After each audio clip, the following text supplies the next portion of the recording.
NIO Stock closed the day at $6.80. This is Tuesday, October 21st, 2025, by the way. The market has been closed for a little over an hour as I'm recording this. I dropped a video earlier today, and I actually referenced the pre-market, these two 5-minute incremental windows, including this one, which was at 8 a.m. Eastern time. In the bottom of the wick off of this one, the low was $6.80. So on a day where we had really low trade volume for NIO Stock, and also some of the things that I talked about within that video released earlier today, I'm just not surprised that we had a close right around the point where perhaps big money is wanting to keep the price. I'm pretty sure retail is not really running things at this point, so I'll be curious to track things into the future and see what happens with respect to the shorter term stock price action. But let's talk about this, because NIO, with a 10,600 number on the insurance registration side for October 13th through 19th, and this is huge. In fact, this actually represents a top 3 number, and it's the earliest point in a month where NIO has ever come in with numbers above 10,000 on the weekly side. This was a late number in September, and the same is true for the 10,700 number that was a late number at the end of December in 2024. This is a nod, in my mind, to NIO certainly moving ahead and really positioning themselves to hit that Q4 profitability. Of course, that's going to be dependent on huge delivery numbers.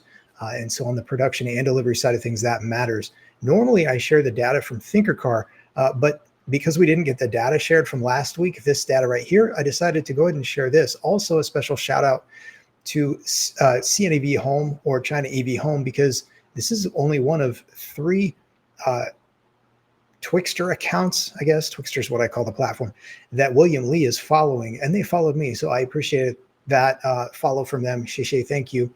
And I also wanted to share their data here for the 10,600, and it's a plus number. So probably between 10,600 and 10,700.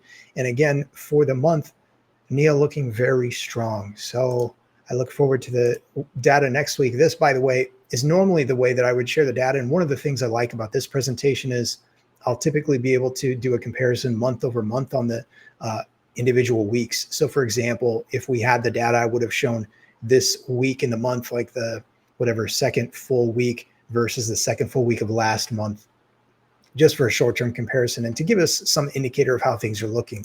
But to me, it looks like NIO continues to position itself for a very strong Q4. Hopefully we will see that Q4 profitability. I know William Lee's talked about it recently. In fact, I'll probably cover that in another video, but this is just a quick hitter to follow up.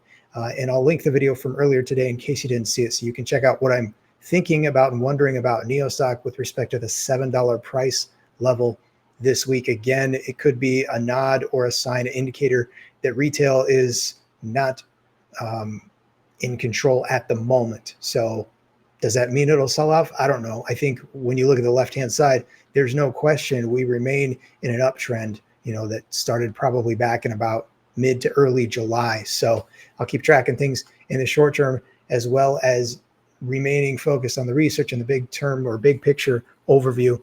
But thanks for sticking around to the end of the video, and I'll see y'all again very soon.